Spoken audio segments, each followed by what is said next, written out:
So a while back, I used to work at Vincent High School in the violence-free zone, and I remember a young person dying in a stolen car, and I remember how it shook the whole student base, not just at Vincent, but at schools all throughout the city.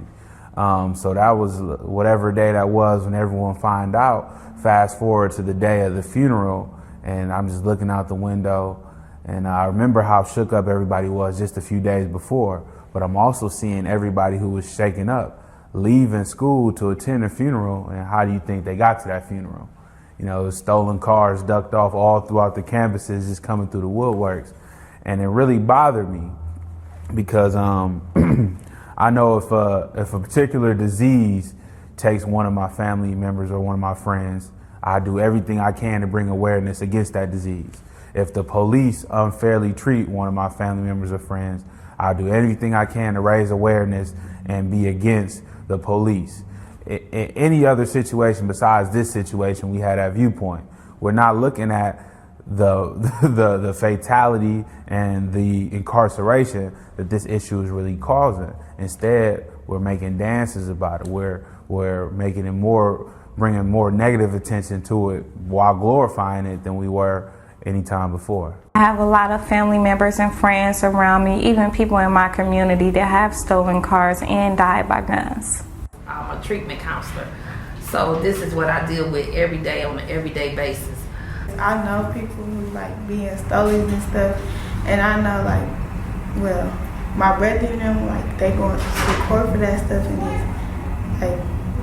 it's like impacting me because sometimes I know people like that are getting a crash or they dying from it. One of my boys, he was upset and he received a phone call off his cell phone, and a family member needed him. And so he ran away. I knew something was wrong by his body language. I didn't hear the conversation, but I knew something was wrong. I say about 2-3 hours later, a phone call came. The phone call came, he was shot, the other boy was dead, and another boy was hurt. The boy had pulled up at the place, picked him up in the Stollie. You see everybody else sad because somebody died from it, you know, stuff like that. All I seen was car chases. Young people jumping out of cars, taking off on police, crashing cars, students losing their life in Stollies. It's not new, because when I was growing up, we used to call them pillies. You know, y'all call them Stollies now. It makes me more careful. When I'm driving, I'm making sure my doors are locked because I don't want somebody to come up on me and open the door. Because if they do, I'm about to run them over. I really am. I will. Pepper spray them all, and I tell them if they get me, they better hurt me because I'm gonna get you. Trust me. Don't play. It'd get better if everybody just find something to do or activity or something. Find something that they can do besides steal cars. Get a ball or something. Get a book.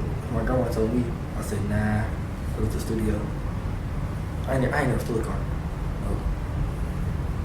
On the Stollie issue, I really am about trying to figure out how do I get to what I learned from the Office of Violence Prevention, which is the young people who are the ones who are stealing the cars, they are often individuals who have been connected to the foster care system.